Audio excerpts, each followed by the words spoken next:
Hello and welcome to GuySuCo Roundup. I'm Curtis. Collaboration and timely completion of repairs to the I-Flat factory contributed to the resumption of sugar production at that location. The components of the new strategic and business plan, which detail activities to be carried out over the next 3 years in the cultivations, factories, support services and stakeholder engagements, are under the microscope.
From the very land that gave sugar around the world the name Demerara comes the finest quality of cane sugar, Demerara Gold.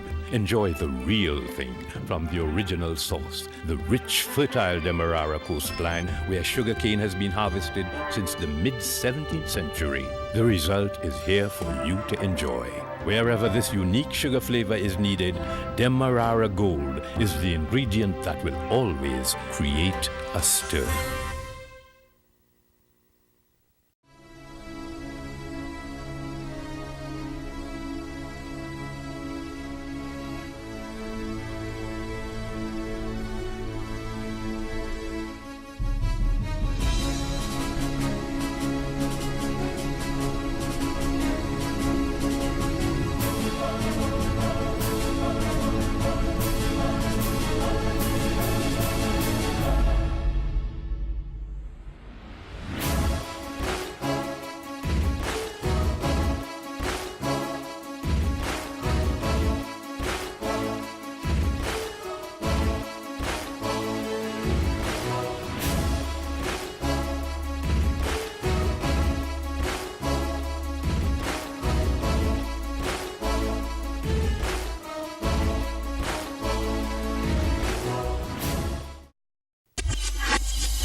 Welcome back. It's now time for an update on the events occurring in sugar. Here is Georgiana Bola with the details. Thank you, Curtis. Hello, everyone. Now for news. Teamwork by the corporation's engineers and technicians helped to reduce the amount of factory downtime and bring the I-Flat grinding location back into operation mode. We have a lot to benefit from. We have to definitely look forward to ensure that in order to benefit from some of the goodies expected to come, we have to ensure that we walk safely. Give your best, definitely you will be rewarded. While we have good punt weights, an average of about 7.5 with the bell loading operation, and manual is just hovering around 5 3/4. It is always better to have more than you currently have to ensure that we guarantee ourselves better performance. It will be miss of me not to continue to appeal to the workforce to turn out in large numbers so that we can able to bring home the crop swiftly and at the same time achieving our crop production. I can only ask of you to continue to come out in large numbers. Because we have a new dimension as it relates to the abundance of cane supply, we are asking all our employees to cooperate with us, to come to work, so that we can ensure that our factory is in a state of readiness to crush canes continuously. when the farmer canes are here with trailers, we try as much as possible to lift those canes with the trailer, from the trailers by the gantry, and as when we complete that operation, we will start with the with the punts. As soon as the farmers have enough trailer within the location, we start crushing the canes, and as I mentioned before, it will be continuous from every time we start 9, 10, 11, straight until we finish the cane if it's midnight in the night. But we don't stop and then grind back on canes. Once the canes are at the location, we grind continuously with the farmers' canes. And to that extent, they are seeing better TCTS from their canes. Reports are that the engineers' guidance and consultations in the execution of the emergency repair works on the heavy-duty knife turbines and complementary components have resulted in the return of the processing unit to grinding. Efforts were trained to meet the requirements laid out in the factory operations and maintenance manual. Through training and development, select members of the senior management team will continue to translate the state paper on the future of the sugar industry into processes, actions, and technology. Recently, managers within the technical unit benefited from a greater understanding of the requirements and legal obligations set out in the Factories Act. The workshop, facilitated by the company secretary and legal officer, allowed participating managers to ensure compliance within the Act for the avoidance of breaches of the law. The Labour Authority may direct that all or any of the aforesaid documents shall be posted in such parts of the factory, either in addition to or in substitution for such conspicuous place as aforesaid. So the Labour Authority could say, all right, don't put it at the main entrance, put it on each boiler, or put it on by each switch, or put it on every door that you're entering into an office. So the Labour Authority has the discretion to change the place in which you place those notices. And the other documents, there are other documents that the Labour Authority could require you to also post up so that your employees could read it. The Labour Authority is also empowered under this part of the Act to request that the business submit returns. So just like we have annual returns, a Labour Authority could quite rightly ask you to submit your annual returns to it, or any other document that the Labour Authority finds is requisite or required in order for you to fulfill your obligations under the Act. Also, in every factory, there should be kept a general register in such place outside of the factory or in the factory as may be approved by the inspector, a register in which shall be entered the particulars as to the persons employed in the factory who have not attained the age of 18, meaning young persons, right? So your register must state those persons who are young persons employed in the factory. It must prescribe particulars as to the washing, whitewashing, or color washing, painting, or varnishing of the factory. So your register must say that when painting is done of factory, this is how it was done, this is the type of paint you must use, etc. Right? So your register, every factory has to have this register.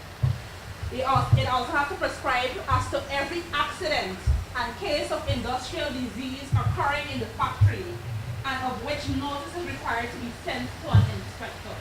So, if you have an asbestos outbreak in the factory, your factory is supposed to record it in a general register, and it has to be certified and investigated by an examining surgeon as well, to see how it has affected the persons in that environment.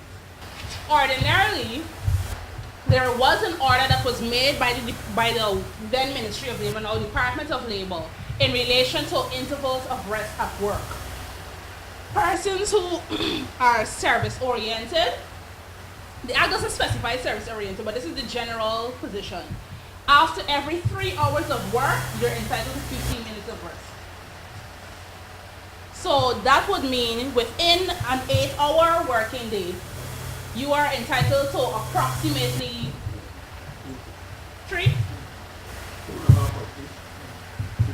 about 2.5 or 3 intervals of rest. What most employers do is give you 1 lunch break per hour, right? Or some might give you half an hour, right? Because if you count 2.5 or 2, then it comes up to half an hour. The minister, the regulations made by the minister may state the number of hours per day or per week that a person will work. As we know that there are orders made by the Minister of Labor or Minister within the Department of Labor that relate to the quarter-hour work week. We know that, right? Right. So similarly, that power of the minister to make those regulations, he can also make regulations that are specific to factories under this section. Overtime under section 24. Section 24 is on page 24. Section 24 provides for the calculation of overtime in factories. The section gives the minister the power to make regulations prescribing the rate for overtime to be paid to an employee where he or she works in excess of 8 hours or the normal hours of work. Also for work on a public holiday and for work on Sundays and the public holidays listed under subsection 1C. The regulations made may be for a limited period or without limit. So the minister may make regulations and say, okay, these regulations will be in effect for 2 years. Or the regulations may be in effect without limit for an indefinite period. They may apply generally or only to a certain class of workers. So again, the minister has the discretion to basically single out a class of workers and say, this is how your overtime will be paid, which will be different from how other class of workers, their overtime will be paid, right? The minister has this authority or discretion under the Factories Act to do so. Still in the area of training and development, human resource practitioners have participated in a refresher session to look at their roles in the corporation relating to policies and acts inclusive of labor compliance and occupational health and safety. The Human Resource Department has a pivotal and vital role in ensuring that all employees, including ourselves, adhere to those policies. And that will guide our projections in terms of our expectations, how we expect people to behave. It's a guide in determining behavior, and it's a guide in ensuring that we have compliance with the law, and there is guide in ensuring that we do what is required of us, both locally and internationally, with regards to the ISO standards, the policy aids the ISO, or through the ISO, which we indicate the established standards, we abide by those standards so that we stay in line with what is required of us. The corporation comes first. So the interest of the corporation should be the foremost.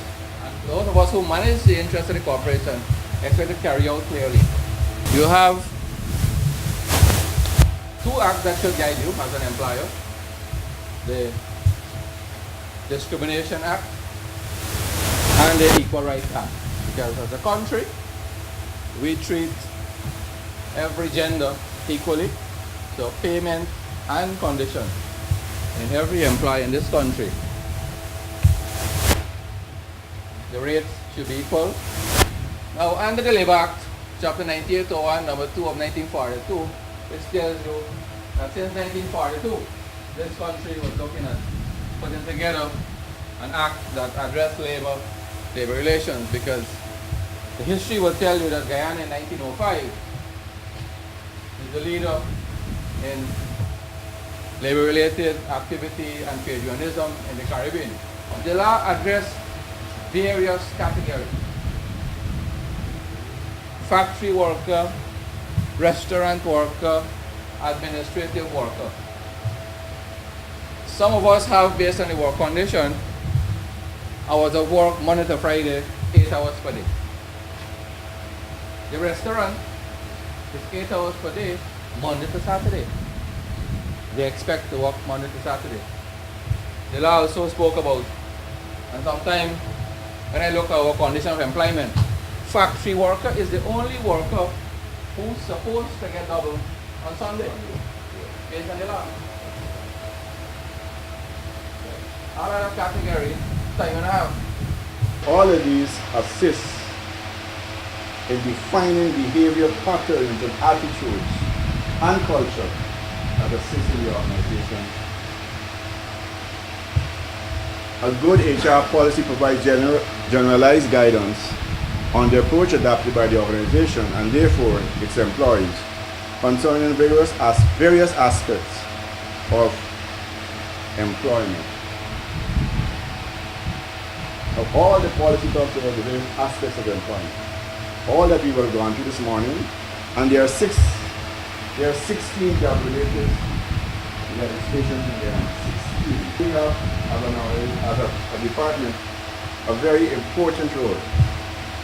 We facilitate the other departments to achieve the goals or standards as laid out in the HR policy. So we say that these are the policies, we help them to achieve those things. This will involve training and development deliveries, and that is where organizations either make it or break it, depending on the role and how specific its action as a facilitator in terms of training and development of its people. Congratulations to all children of employees currently in our permanent establishment who have been successful in the recently held Grade 6 examination, the GCE O-Levels and Caribbean Advanced Proficiency Examination CAPE. Their parents are required to check with the Human Resources Departments of their respective estates Albion, Blairmont, IFLAT and head office for further details on the bursary award process and eligibility. Continued payment of these NGSA bursary awards is dependent on your satisfactory attendance and performance in school. To this end, parents and guardians of awardees will be required to submit your end of term, end of year report to the Human Resources Department at the end of every third term to show that you've been promoted to the next level in high school. At that level, next year you will receive another bursary of $7,000. The following year, $8,000, and it continues until you finish, increasing by $1,000 until you complete high school. It must be noted that bursaries will continue as long as you stay in school and will only discontinue if for some reason other than debt, over the next 5 years, you will receive $40,000 towards your education. Beyond that, educational bursaries, as I mentioned before, are available in terms of in the form of financial assistance to progress to sixth form level, to do your Caribbean Advanced Proficiency Education certificate. You can receive, even before advancing to that level, you can receive bursary award in the form of reimbursement for how much ever subjects you write at CXC, with a minimum of 3 subjects. So 3 subjects passes in grade, 3 or more subjects passes in grade 1 to 3. You can get full reimbursement of your CSEC expense. For students to qualify for a bursary, the parents, any one of our bursary awards, the parents must be permanent workers with the corporation. For peace and time rated employees, they must be served at least 1 year as a permanent worker. For junior staff, senior staff, weekly paid employees, they must have served 1 year and be in a permanent establishment. My name is Mohammed Hafiz Abdul, superintendent at this said estate. Today I was asked to deliver this presentation on behalf of 2013 CSEC Award winner for Humanities, Ms. Rafina Mustafa, who is furthering her studies right now in a university in New York. I am no stranger to this family because I am a family member. The mother, who is the person to present this presentation, she's right there with the black. She said she would not be able to present this presentation because she's a very emotional person and she may break down into tears. So I was given the task to read to you this presentation. I am in no way gifted. I am like any one of you. I see achievements only as the products of great effort and the contributions of organizations like GuySuCo. My only gift has been the ability to grab opportunities when they present themselves. I believe that if a person wants success and sincerely works toward that goal, opportunity will arise. Often enough doors are open. We just have to make the choice to walk through them. Education is powerful, and in a country like Guyana, it is an instrument for climbing the social ladder. Today, I advise you only to aim high, but to climb that height with all your effort. More importantly, use opportunity such as the Bursary Award as motivation for even greater achievements. A value I will always hold dear is gratitude. Sometimes the only way to express this gratitude is by making maximum use of what is given to you. As you embark on a different stage in your educational development, I ask you to always remember the hard work of your parents that has afforded you this opportunity. Guyana was built on the sugar industry, and as the future of our nation, you are fortunate to be recipients of an award from an industry rooted in the history of our country. Today, I could not personally deliver this message, but I hope that I have honored my mother and the significant contribution of GuySuCo to my success. I wish you all well and urge you to make use of this opportunity. Last night, I had a chat with this child and she forgot to take this piece, but she asked me to say this to you. You parents, she wishes that you parents could contribute like her parents do. Her father died at the age of 3 years old. She grew up without a father. Her mother is everything to her. And she wishes you parents could continue to support their children just like that. Thank you very much. Surpassing the annual targets while becoming a resilient and sustainable business entity remains the ultimate goal of the corporation. Stakeholders are asked to demonstrate resolve and stick-to-itiveness in realizing the industry's target for the second crop. As the second crop progresses, the corporation records strides made towards the completion of the transitional phase, effected with the release of the state paper on the future of the sugar industry. The implementation of the new strategic plan, which is production-based, will be led by Dr. Harold Davis, the appointed Chief Executive. And with that, we've come to the end of this week's program of GuySuCo Roundup. Thank you for staying tuned. I'm Curtis Ital, reminding us to band together as everyone achieves more. Goodbye.